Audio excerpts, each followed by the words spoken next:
difference. And hopefully, along with that, becomes some regulatory changes that make it easier to sell. Some vehicles that we see in Europe and Asia, which are amazing, and you're like, gosh, why don't we have those vehicles in America? It's because they don't really fit into the regulatory regimes that we have here, so they can't bring some of the very cool vehicles that you see in China and parts of Asia and Europe that you're like, gosh, I would love to have that thing and drive that, 2 or 3 times a week. Just doesn't exist here. So hopefully we evolve. Looks like we're evolving slowly. It does seem like it. We have a room full of advocates from across the country. Are there any particular states that need attention for their Twitter fingers to get itchy about? So Florida's coming around. No more helmet stuff, so you can drive the 3-wheeled vehicle as an autocycle without worrying about that. We've had 2 other states change some of their rulings. Those are good. New York is coming around also. New Hampshire's a standout, so anybody from New Hampshire, go hit up your politicians and the changes. Okay, New Hampshireites, have at it. Where are you seeing the most interest? Are you seeing primarily, retail individual drivers? Are you seeing fleet interest? Any particular last mile deliveries, things like that? Where do you see some kind of the low-hanging fruit besides just the commuter audience for these types of smaller vehicles? Well, I think for us, people are hungry for things that are unique and have a compelling story. When you drive any of our vehicles in your local community, they will stand out and you will get noticed. And I think in today's society, standing out is more and more important. And buying unique vehicles that also make a statement is something that we see every day. Yeah, I think for us it's consumers, but also fleet owners as well. So we have, we're working with shared vehicle operators that, people that usually operate scooters and smaller vehicles that, are interested in using our vehicles because it's weatherproof and it's more range, it's more comfortable. Also for deliveries, because of how compact our vehicle is, it makes a lot of sense for urban deliveries where you have to be able to park more easily and be more efficient. We started selling in October of last year, and we started out with retail customers. We thought we were going to dominate what went on. So the retail buyers were picking things up. They were using them to drive to work and back. But since then, we've had 30 fleets buying our vehicles for last mile delivery, food delivery, and again, our vehicles all 3 of our vehicles are very well suited for what goes on. But in our hatch in the back of the Solo, you've got a really nice flat floor, and you can really control the quality of the food or the micro parcels. So these last mile deliveries, we've got Ruby's Diner, Skechers Shoes that does all kinds of campus pieces. So they do all of their security driving. The city of Mesa bought them. They do parking enforcement with our vehicles. Not our proudest moment, but anyway, be careful where you park in Arizona. But we're finding the utilization on the commercial side is now starting to outrun the retail side. And I think that's partly our fault, is we're trying to open in more states. If we sell direct to consumer, you can go online, electromechanical.com, order the vehicle. But we have to deliver to a state from our California or Arizona locations right now, which makes it harder. And then so until we get those dealer licenses in the other states, it's a challenge for the retail customers. For the fleet customers, they buy them in bulk, right? So 10, 20 vehicles and can deliver easy. So to answer your question, I'm sorry it was long-winded, but retail started out and it was rock and roll, and now fleets and last mile are really starting to see the value. Because honestly, with a grant, any kind of money out of the federal government, the business case for our vehicle gets made between 12 and 17 months. You throw the grant on top of it, a $3,500 grant or a $7,500 grant, which is where we were fitting, and the business case now is less than 12 months. So fleets will start to buy vehicles and own them, because normally what they have to do is hire somebody with a car, and then that person goes and delivers with their vehicle. Well, quality is, they were trying to put a pizza on the back seat of a Yugo or a Buick or something like that. seats are all molded, you know, and we have a flat floor, so the food quality is never really where it should be. And I think we all can say that. I mean, you guys got great storage in the back of your vehicles, extra long. So there's application for this. So, I mean, the interest is obviously getting people out of big vehicles, but one of the needs is also to get people out of full-time private vehicles. This seems like a really useful opportunity for shared mobility, as well as connecting to transit and other modes of transportation. I mean, we're not necessarily trying to just replace gas cars with EVs and just bigger cars with smaller cars. We're trying to facilitate other modes so that everyone can have access to mobility that is convenient and cheap and affordable and sustainable and all of those things. So are any of you approaching any of the shared mobility types of models with that kind of thing in mind versus just private vehicles or fleet vehicles? Yeah, we are. When we designed the vehicle, we had the shared model in mind. And what we found was kind of important for that is to have batteries that are swappable, because for a lot of these operators, the vehicles are free floating, so it becomes a challenge to charge the vehicles. Because if the batteries were not swappable, you have to drive the vehicle back to a central location, make a charging, and wait for it to charge. Because the batteries are swappable, you can take it out and fully charge in about a minute. And so we found that was really helpful. Also, the size of the vehicle is also very small, so you can kind of fit it into the city a lot more easily. Things like that really helps. Yeah, at Aptera, as we inch closer to production, we've been exploring a number of different things that I think are really enabled by our connectivity. Having always connected vehicles and scooters and your apps to hop on trains will hopefully one day make it very easy to take a trip to see grandma, but use several different modes of transportation to get there. I can see someone, hopping on a train, and then hopping in one of our vehicles, and then maybe hopping on a scooter to make the last leg of their journey. But I think that's all enabled by the app, to be able to share your vehicle with someone else just through your app. I can make my Aptera available to anyone. It's parked on the street. Somebody can reserve my vehicle, go up with their app, open the Aptera, get in the vehicle, drive to the next destination, and it's all taken care of. I think those types of things will hopefully spawn more and more over the years, and I think also there's a whole spectrum of electric vehicles in here, and hopefully they all play into that to make the world more efficient and easier to get around. There's some really neat pieces of infrastructure that are happening right now, and I'm going to answer because we're working with municipalities. But let me do the infrastructure piece. How many of you have ever seen the compact vehicle only parking space? No. So people are doing that so they get more parking. Smaller businesses are doing that so they can park more vehicles. The rideshare programs for some of the municipalities we're working at are doing just that. So if you have something that fits in there, that's great. How many people have seen the parking space labeled land barge only? Okay, neither have I. So you want to have as an efficient seating or parking as we can get. And right now, our municipalities for the sharing programs, there's a couple that are being unveiled. I can't really tell you the details, but you will see something in the very near future, particularly for some colleges to travel back and forth. An interesting idea, maybe some entrepreneurs out here, they buy a group of vehicles, they lease them to a campus, and then people pay a subscription under the share. So it's not quite the model you've seen before. It's kind of like a grouped lease program. That's what's evolving right now. So watch for that. It's coming out. This type of category of vehicle is perfect for it because it uses up a smaller footprint and it's super efficient.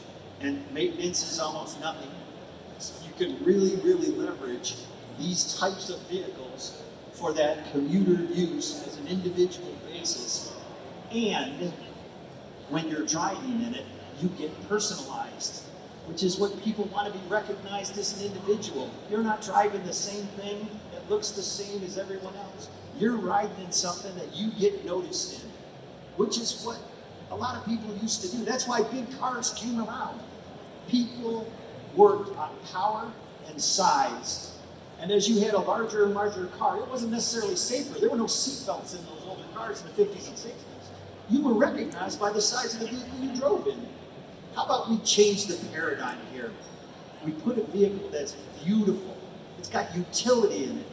And you can use it every day and be recognized as an individual for doing something really cool.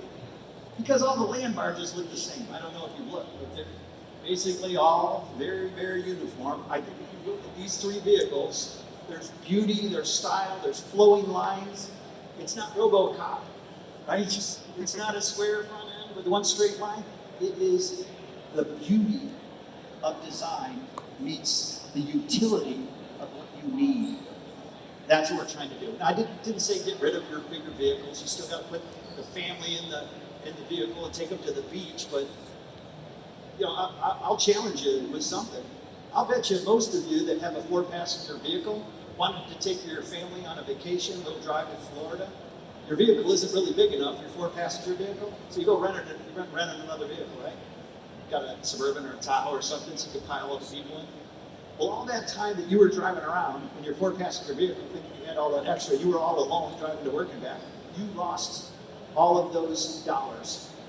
And the one time you really needed it as a 4-passenger, it wasn't big enough for you. So here's what I suggest. Drive what you need, the right size vehicle for the right period of time, and then just go rent the thing that you need, because you only do it once a week. If you did it once a year, you needed it for a week. The rest of the time, drive our stuff, because it fits. I don't know, I've seen a Solo with a surfboard on top, so I know at least one guy has taken his to the beach. Question. Is this thing on? Yes, it is. Okay, so I was thinking about how can we get people to, I was thinking about food delivery, pizza delivery, delivering hot food and stuff, and how can we get people to care what size delivery vehicle their food was delivered in? And I was thinking, you know, this is a kind of a use case scenario. Tell people, look, if your food is delivered in a small vehicle, it'll get to you faster and hotter and tastier because the car won't have to, you know, wait and get stuck and have trouble finding parking. So, you know, if you want hot, tasty pizza, then have it delivered in this vehicle because, you know, we'll find parking real quick and bring it up to you. Because people do care about how hot their pizza is, but I'm sorry, that wasn't the question. Maybe I can touch for you. I mentioned it just a few minutes ago. So Ruby's Diner, one of our customers right now, if you're down to Mission Bay, I'm sure you've seen it. They got the wrap vehicle. That vehicle is running a standard size vehicle. We have cargo vehicles. Our cargo vehicle will hold 12 full-size pizzas in a bag, 4 2-liter bottles of Coke, and 2 salads.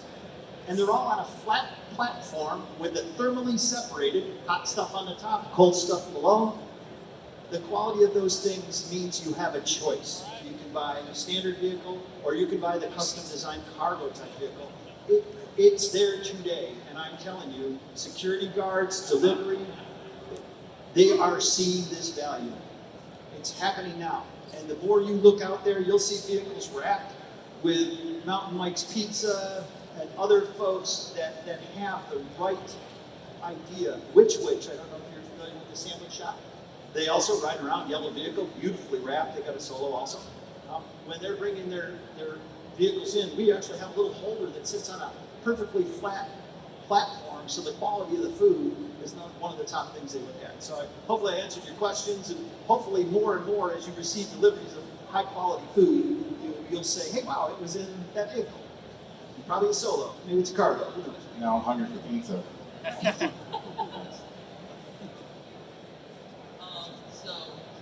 Get right up on the mic, please. I have come into a couple things with small vehicles, and the main one is applications in rural areas where you might need a big vehicle because, say, your road's not developed, or you need to take 1 ton of hay back to your farm to feed animals. what would be an application for small vehicles in rural areas beyond that? And the other thing is, like you had said that you might rent a vehicle out to take your kids cross country. We went in a Tesla Model S, 4 kids, 2 adults, all the way out to Michigan from California. So if you want a small vehicle, there you go. I didn't say it couldn't happen. I was trying to say that someone who drives a gas vehicle bought a Chevy Malibu.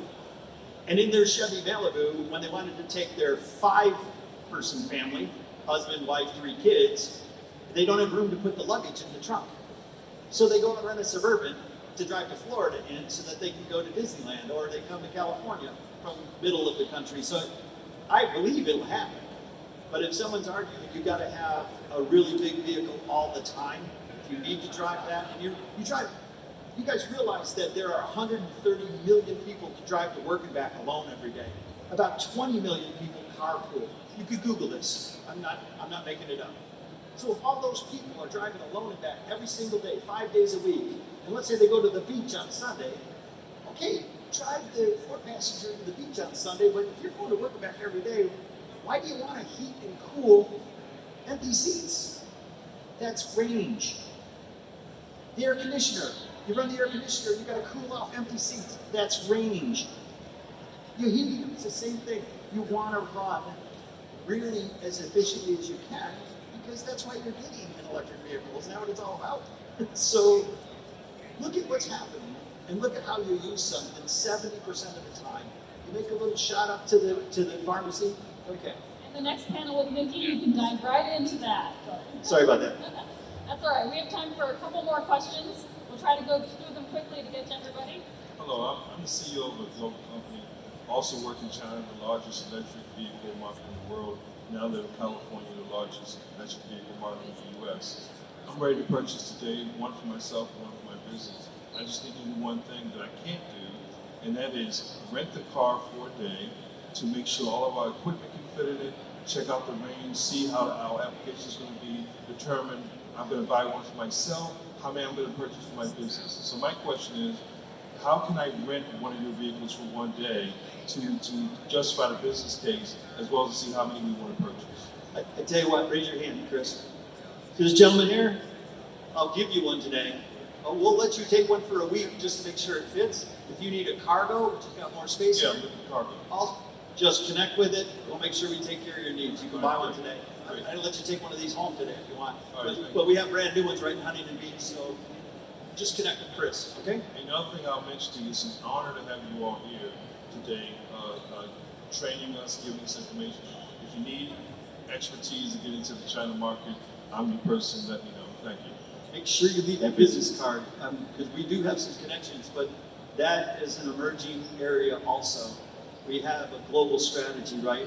We have an APAC strategy in Electromechanica. We have a US, which is North America, Canada, we've got Canada and Mexico, and then we've got a European strategy. So the whole idea is to touch point on where these needs are and fill the needs. So if I have 2 small kids in car seats, and my spouse has 1 kid in 1 car, the family trip car, and I needed to take the other kid somewhere, is it safe to put a kid in a 2-seater like an Aptera? Does a car seat fit? Are there regulation problems with that? Yeah, I think it's the same issue for all 3 of our vehicles, that we're classified as a motorcycle, and oddly enough, you can ride a motorcycle with your child in your lap and a person behind you, which seems a bit crazy, but you can. And it's another example of the regulation just being kind of archaic.